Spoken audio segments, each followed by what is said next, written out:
Hello students, मैं अमित कुमार सिंह आप सभी लोगों का अपने एचएस हॉटस्पॉट ये नामक यूट्यूब चैनल पे आप सभी लोगों का स्वागत करता हूं।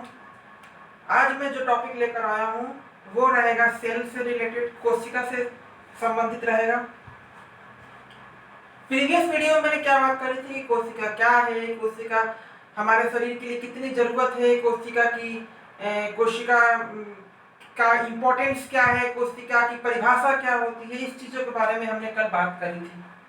और ये भी बात करी थी कि कोशिका किस तरह से हमारे लिए संरचनात्मक और क्रियात्मक रूप से जरूरी है। ठीक है, इन सब चीजों पे अपनी बात हुई थी और कोशिका के बारे में अपन ने एक बृहद जानकारी लेने की कोशिश करी थी उस वीडियो में।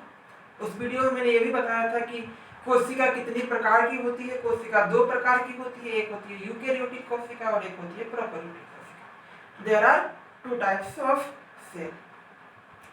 मैंने उसका अलग अलग डायग्राम बता के भी बताया था कि बेसिक इंफॉर्मेशन के रूप में, बट जब हम आगे बढ़ेंगे तो उसको डीपली स्टडी करेंगे। अब मैं आज जो टॉपिक लेकर आया हूं वो मैं ये बताऊंगा कि कोशिका की डिस्कवरी कैसे हुई। What is the discovery, what is the reason of discovery of the cell. क्या कारण था कि हमें कोशिका की डिस्कवरी के बारे में हमको पढ़ने की जरूरत पड़े, क्यों उस पर बात करना चाहते हैं। तो आज हम क्या बात करेंगे, डिस्कवरी कैसे हुई कोशिका की, उस टॉपिक पर हम बात करेंगे। ठीक है, उस चीज मैं आपको बताना चाहता हूँ। कमेंट्स आया था एक कि कोशिका किस तरह से संरचनात्मक है। संरचनात्मक किस तरह से है, मतलब क्योंकि परिभाषा में दो शब्द इंपॉर्टेंट है। परिभाषा में दो शब्द बहुत इंपॉर्टेंट है। पहला क्या है, संरचनात्मक, और दूसरा क्या है, क्रियात्मक। तो संरचना किस तरह से होती है वो मैं आपको बताऊंगा। किसी जीव की संरचना में कोशिका कितना महत्वपूर्ण रूप से अपना जो भूमिका अदा करती है वो हम देखेंगे। कैसे, देखिए, जब भी क्या होता है, सबसे पहले कोशिका की बात होती है। सबसे पहले किसकी बात होती है, कोशिका से। कोशिका के बाद क्या बनता है, उत्तक बनता है। ठीक है, उत्तक के बाद क्या बनता है, उत्तक के बाद बनता है अंग। ठीक है, उत्तक के बाद क्या बनता है, अंग बनता है। अंग के बाद क्या बनता है, अंग तंत्र बनता है। ठीक है, और अंग तंत्र के बाद क्या बन जाता है, लास्ट में जाकर कोई सा भी जीव बन जाता है। ठीक है, तो इस तरह से, मतलब इसका बेसिक पॉइंट क्या है, इसका बेस क्या है, इसका बेस कोशिका है। क्या है, सेल।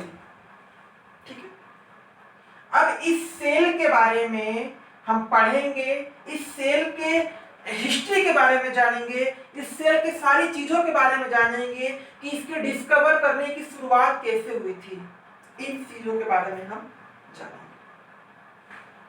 उससे पहले एक चीज मैं आपको बताना चाहूंगा कि कोशिका इतनी सूक्ष्मतम इकाई होती है, इतना सूक्ष्मतम सरल रूप होता है, अपने आप में ही इतना सूक्ष्म होती है कि इनको नग्न आंखों से देख पाना बहुत मुश्किल होता है।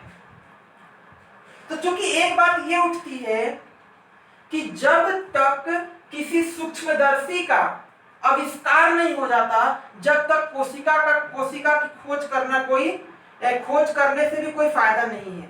क्योंकि जब तक सूक्ष्मदर्शी की खोज नहीं हो जाती, जब तक कोशिका की खोज भी होना नामुमकिन है, हो नहीं सकता।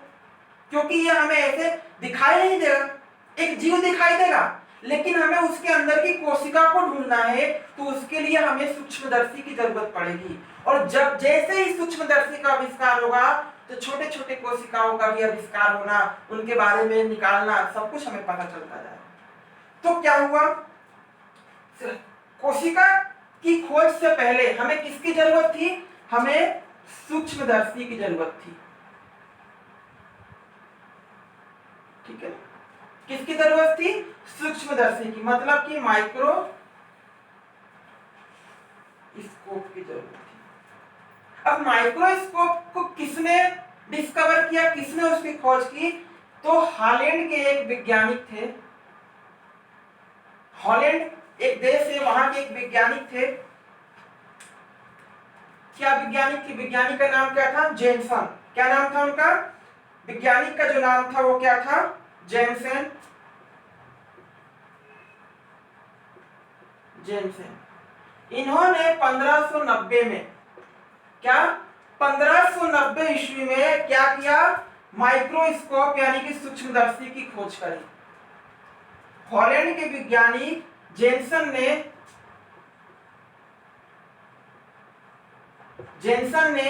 1590 ईस्वी में सूक्ष्मदर्शी की खोज करी।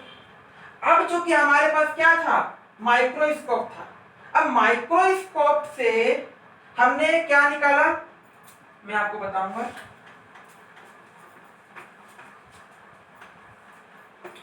जब माइक्रोस्कोप का आविष्कार हो गया उसके बाद सन 1665 ईस्वी में, कब? सन 1665 ईस्वी में क्या हुआ? एक अंग्रेज वैज्ञानिक थे। कौन थे? अंग्रेज वैज्ञानिक। क्या नाम था उनका? Robert Hooke. रॉबर्ट कहां के वैज्ञानिक थे? अंग्रेज के वैज्ञानिक थे। उन्होंने क्या किया? बोतल जो होती है ना, तो बोतल का जो ढक्कन होता है, कॉर्क, उसको क्या बोलते हैं हम? कॉर्क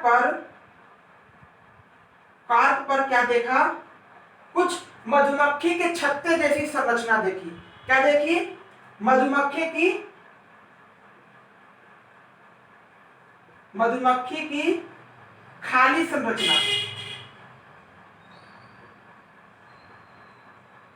मधुमक्खी की संरचना देखी। अब कैसे थी वो संरचना? कुछ इस टाइप की कोष्ठक के रूप में कुछ ऐसी संरचना उन्होंने देखी। और रॉबर्ट हुक ने सन 1665 ईस्वी में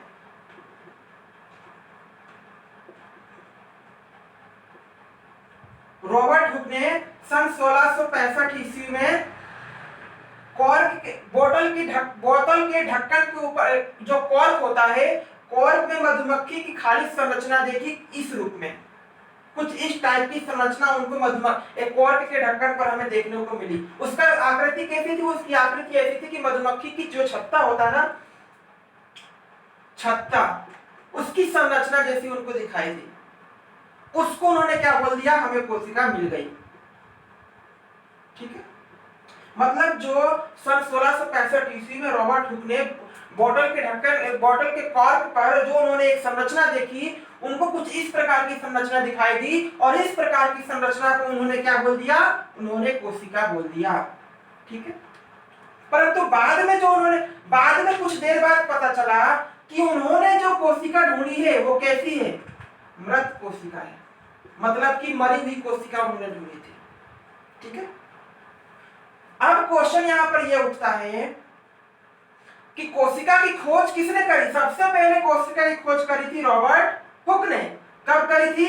1665 ईस्वी में। ठीक है ना, 1665 ईस्वी में किया। कहां करी थी? कॉर्क पर। कॉर्क पर उन्होंने क्या बताया कि मधुमक्खी की जो संरचना हमने कॉर्क पर देखी थी, उसको उन्होंने क्या नाम दिया? कोशा नाम दिया। इंग्लिश में उसको क्या बोलते हैं? इंग्लिश में उसको सेलुला बोला जाता है। ठीक है, तो ये बात हुई थी कोशिका के बारे में। ये बात किसने करी थी अपन से? ये बात रॉबर्ट हुक ने करी थी। ठीक है, तो कभी भी अगर क्वेश्चन आता है कि सर्वप्रथम कोशिका की खोज किसने करी, तो सर्वप्रथम कोशिका की खोज करी थी रॉबर्ट हुक ने। लेकिन उसके साथ यह भी ध्यान रखना कि जो कोशिका उन्होंने ढूंढी थी, जो कोशिका उन्होंने खोजी थी, उसको वो कौन सी कोशिका थी? एक मृत कोशिका थी। ठीक है, अब अपने दिमाग में एक बात आती है कि जीवित कोशिका की खोज किसने की थी? जीवित कोशिका की खोज किसने करी थी? पढ़ते हैं आगे।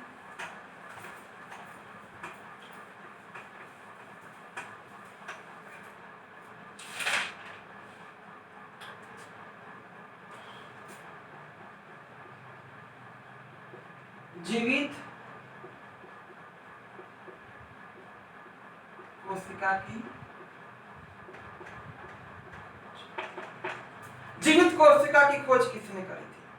ठीक है, ये क्वेश्चन होता है। सन 1674 ईस्वी में 1674 में Antony von Leeuwenhoek, Antony von Leeuwenhoek ने, ये कहां के वैज्ञानिक थे? ये भी हॉलैंड के वैज्ञानिक थे, हॉलैंड के वैज्ञानिक।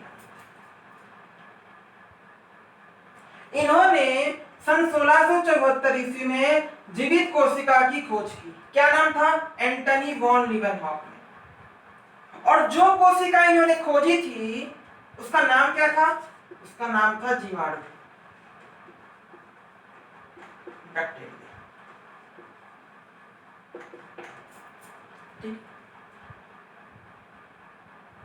ये उन्होंने एंटनी वॉन ल्यूवेनहॉक ने जीवाणु की खोज की।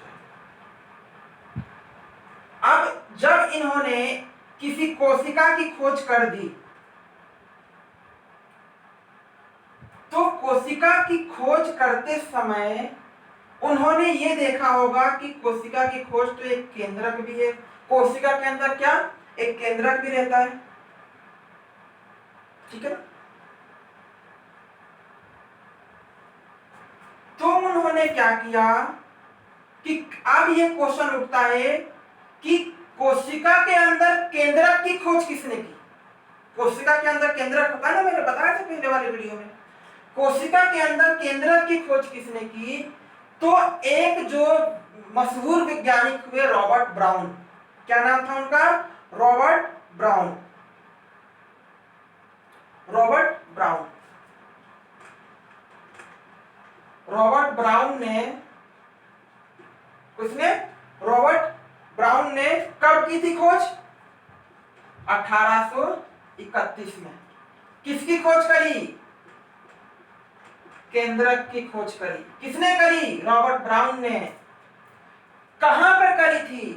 तो जो ये केंद्रक की खोज करी थी तो उन्होंने आर्किड का एक पौधा देखा था। आर्किड पौधे के जो बाहरी त्वचा होती है, किस पर?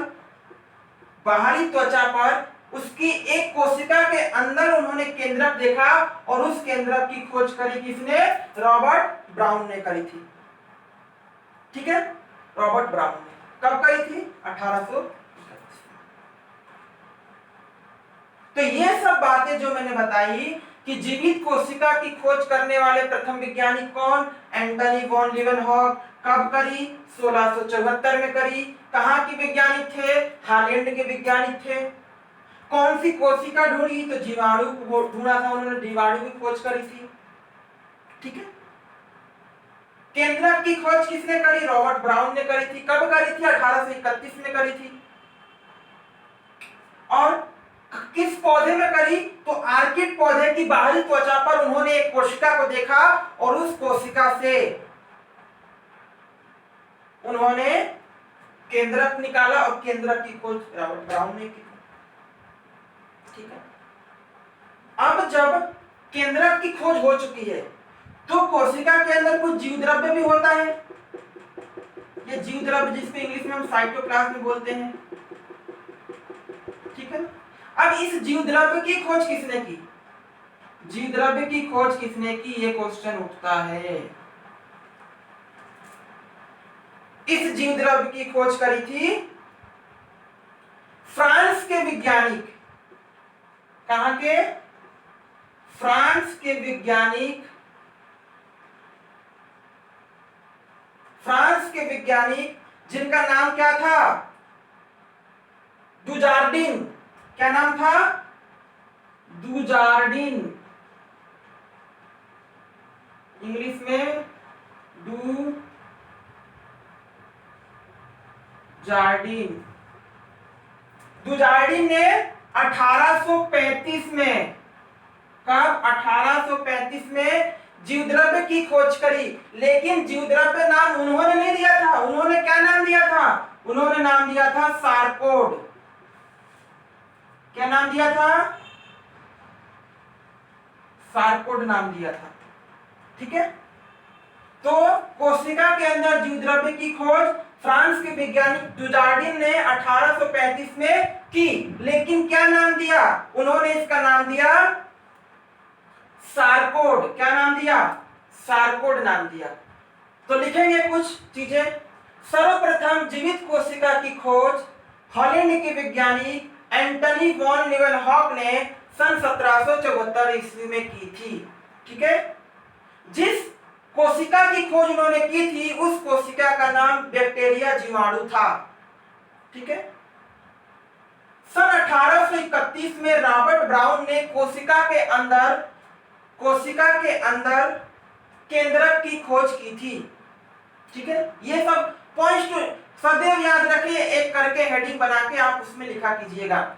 ये सब बहुत इंपॉर्टेंट है, सीरियसली बहुत ज्यादा इंपॉर्टेंट है ये आप लोगों के लिए, हेल्प के लिए। ठीक है ना। और क्या, जीव द्रव्य की खोज किसने की? जीव द्रव्य की खोज फ्रांस के वैज्ञानिक डुजार्डिन ने की थी। किसने की थी? डुजार्डिन ने की थी। कब की थी? 1835 में की थी। समझ में आया? और क्या नाम दिया उन्होंने पहले इसका सारकोड नाम दिया था। क्या नाम क्या दिया था? सारकोड नाम दिया था। ठीक है। लेकिन सारकोड जीव द्रव्य, अब जीव द्रव्य नाम किसने दिया इसको? तो जीव द्रव्य नाम किसने दिया था? जीव द्रव्य नाम दिया था J.E. पुरकिंजे ने। क्या नाम था? J.E. पुरकिंजे। हिंदी में भी वही होता है, J.E. पुरकिंजे। ये ने कब दिया था? 1835 में। क्या नाम दिया? प्रोटोप्लाज्म नाम दिया था। क्या नाम दिया था? प्रोटोप्लाज्म नाम दिया था। समझ में आया? तो ये थी आपकी किसके बारे में? एक कोशिका के बारे में व्याख्या पूरी जो है हमने इसके बारे में पूरा जान लिया है। ठीक है ना। तो कोशिका के बारे में इतनी सारी चीजें आपने जान ली है, इसको आप अच्छे से नोट्स कीजिए, नोट्स बनाइएगा, इसको अच्छे से नोट कीजिएगा अपने कॉपी में। अब जो हमारी अगला जो हमारा टॉपिक आ रहा है वो हम पढ़ेंगे कोशिका सिद्धांत के बारे में। किसके बारे में पढ़ेंगे? कोशिका सिद्धांत के बारे में। कोशिका सिद्धांत क्या है, कोशिका सिद्धांत किसने दिया, इसके बारे में हम बात करेंगे। ठीक है। तो चलिए,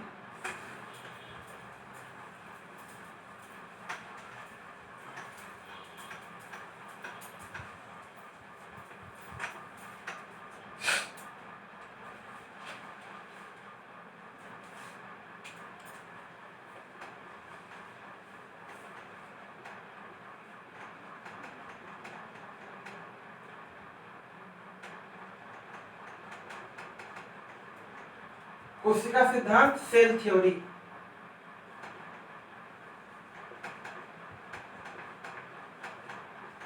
ठीक है।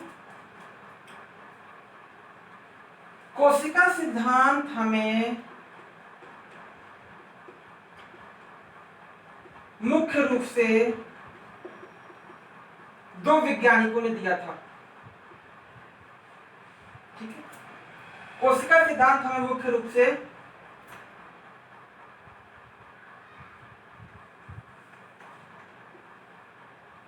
दो वैज्ञानिकों ने दिया था। एक जिनका नाम था, कहाँ के वैज्ञानिक थे? जर्मन के वैज्ञानिक, यानी जर्मनी के वनस्पतिक वैज्ञानिक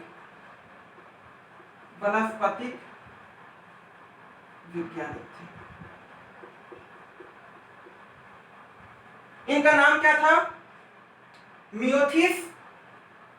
मियोथिस स्लीडन। क्या नाम था इनका? इनका नाम था मियोथिस स्लीडन। मियोथिस स्लीडन कब दिया था इन्होंने? 1838 ईस्वी में। इनके बारे में थोड़ा जान लेते हैं। कोशिका सिद्धांत सबसे पहले 1838 में इन्होंने ये दिया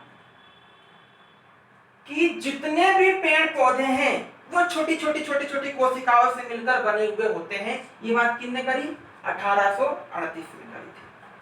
ठीक है ना। किन के अंदर? केवल पेड़ पौधे के अंदर। अभी जीव जंतु की बात नहीं हो रही है, प्राणियों की बात नहीं हो रही है, किसकी बात हो रही है? पेड़ पौधे के अंदर जितने भी पेड़ पौधे बने हुए हैं that are made by the cells, किससे बने हुए? कोशिकाओं के छोटे छोटे समूह से बने हुए हैं, कोशिका एवं कोशिका के उत्पादों से बने हुए हैं। ये बात किसने करी थी? ये बात करी थी जर्मनी के वैज्ञानिक वनस्पतिक वैज्ञानिक मियोथिस श्रीडन ने। कब करी थी? 1838 में की थी। अब बात रही प्राणियों की यानी जीव जंतुओं की, बात कब होनी थी? तो ब्रिटिश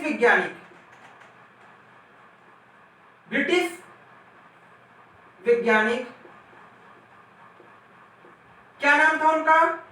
टी श्वान। क्या नाम था? टी श्वान। कौन सी वैज्ञानिक थे? प्राणी वैज्ञानिक थे ये, ब्रिटिश प्राणी वैज्ञानिक।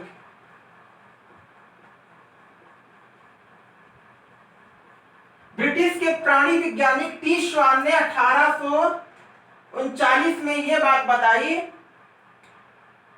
कि जितने भी जीव जंतु बने हुए हैं वो सारी छोटी छोटी कोशिकाओं से मिलकर बने हुए हैं।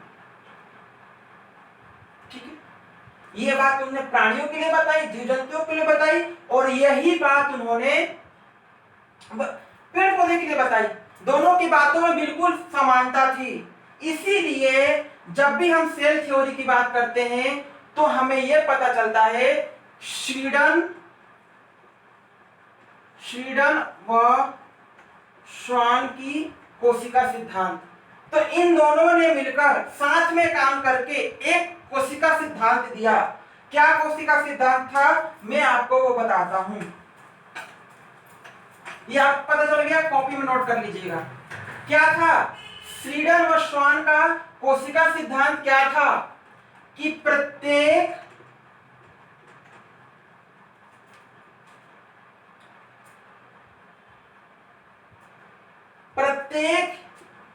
जीव व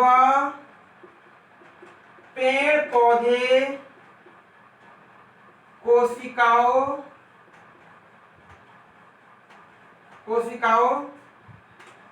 से मिलकर कोशिकाओं व कोशिका उत्पाद से बने होते हैं। यह था कोशिका सिद्धांत। किसका था? श्रीडन और श्वान का। किसका था? श्रीडन और श्वान का। कब दिया था? 1838 से लेकर 1839 तक दिया था। प्रत्येक जीव व पेड़ पौधे कोशिकाओं व कोशिका उत्पाद से बने होते हैं। ये कोशिका सिद्धांत श्रीडन व श्वान ने सन 1838 में से लेकर 1839 तक दोनों ने संयुक्त रूप से काम करके ये हमें सिद्धांत दिया। ठीक है, लेकिन इनका श्रीडन और श्वान का सिद्धांत वहां जाकर फेल हुआ कि ये क्वेश्चन उठता है। क्वेश्चन क्या उठता है कि नई कोशिकाओं का निर्माण कैसे होता है, कि जो नई कोशिका वो कैसे बनती है। ये बात इनका थ्योरी नहीं बता पाया। इन्होंने सेल थ्योरी तो दे दी, कोशिका सिद्धांत तो दे दिया, लेकिन नई कोशिका का निर्माण कैसे होगा ये इनका सिद्धांत बताने में अक्षम था, बिल्कुल नहीं बता पाया। तब जाकर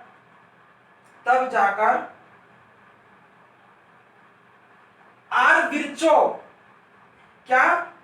विर्चो नामक वैज्ञानिक ने आर विर्चो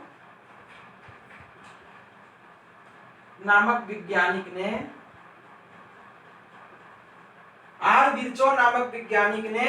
1855 में आर विर्चो नामक वैज्ञानिक ने 1855 में यह बताया कि प्रत्येक नई कोशिका पुरानी कोशिका के विभाजन से बनती है। मतलब कि जितनी भी पुरानी कोशिकाएं हैं पुरानी कोशिकाएं हैं वो अपने आप को विभाजित करेगी तो नई कोशिका बनेगी। इसने विभाजित किया तो नई कोशिका बनी, इसने विभाजित किया तो नई कोशिका बनी। मतलब प्रत्येक प्रत्येक नई कोशिकाओं का निर्माण पुरानी कोशिकाओं के विभाजन के फलस्वरूप होता है। ठीक है, ये बात किसने बताई थी? आर विर्चो नामक वैज्ञानिक ने बताई थी। उन्होंने, अब ये मिटा दूं मैं सेल थ्योरी,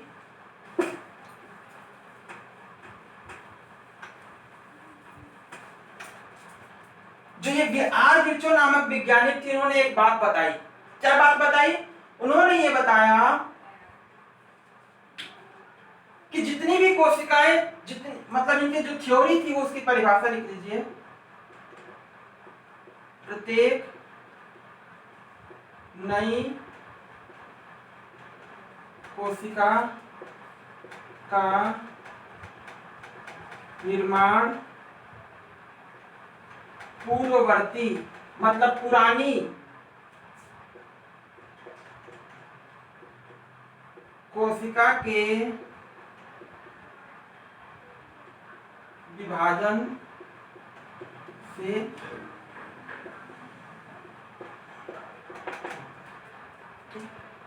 जितनी भी नई कोशिकाएं बनेंगी उनका निर्माण कैसे होगा? पुरानी पूर्ववर्ती यानी पहले वाली कोशिका जो होगी उसका जब विभाजन होगा, यानी ये पहले वाली कोशिका ये है, ये 2 पार्ट्स में डिवाइड हुई तो 2 सेल्स बने, 2 सेल्स का फॉर्मेशन हुआ, फिर ये पुरानी कोशिका ये हो गई, फिर इसने अपने आप को डिवाइड किया, फिर 2 सेल्स बने, फिर ऐसे में 2 सेल्स बने, फिर इसने 2 सेल्स बनाए। इस तरह से नई नई कोशिकाओं का निर्माण होते चला जाता है। ये बात किसने बताई थी? ये बात 1855 में आर विर्चो नामक वैज्ञानिक ने बताई थी। ठीक है ना, इसको अच्छे से नोट कीजिएगा। समझ में आया? इन्होंने एक बहुत अच्छा पैरा दिया था हमें, लैटिन भाषा में था, लैटिन लैंग्वेज में था वो। लैटिन लैंग्वेज में क्या लिखा था उन्होंने? ओमनिस सेलुला ई सेलुला, ओमनिस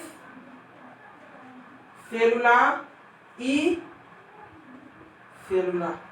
लैटिन भाषा में उन्होंने ये बताया था ओमनिस सेलुला ई सेलुला। इसका मतलब ये होता है प्रत्येक नई कोशिका कहां से आती है? पूर्ववर्ती कोशिका के विभाजन से। इसका इंग्लिश में होता है new cells come from pre executing cells. क्या लिखेंगे? इसका मतलब क्या होगा? इंग्लिश में हम लिखेंगे new cells come from pre executing cells. ठीक है ना, प्रत्येक नई कोशिका कहां से आती है? पुरानी और पूर्ववर्ती कोशिकाओं से ही आती है। तो ये था जो है कोशिका सिद्धांत के बारे में एक आप लोगों के लिए बहुत इंपॉर्टेंट टॉपिक था ये। इसको अच्छे से नोट्स करके इसमें एक एक चीज रट लीजिएगा। ठीक है ना, एक एक चीज आपके लिए बहुत इंपॉर्टेंट है। समझ में आया? एक एक चीज आप लोगों के लिए बहुत इंपॉर्टेंट है। कौन से सन में क्या हुआ था, कौन से ईयर में किसकी बात हुई थी, ये सारी चीजें इंपॉर्टेंट है। अब जो हमारा नेक्स्ट टॉपिक रहेगा,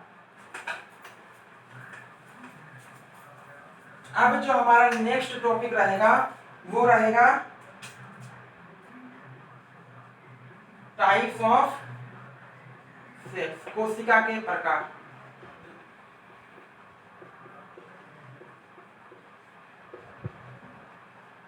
इसकी बात हम करेंगे। कब करेंगे? अगले वीडियो में। जब तक के लिए मैं आपको बता दूं 2-3 क्वेश्चन दे रहा हूं, उसका आंसर आप कमेंट्स बॉक्स में दीजिएगा। ठीक है,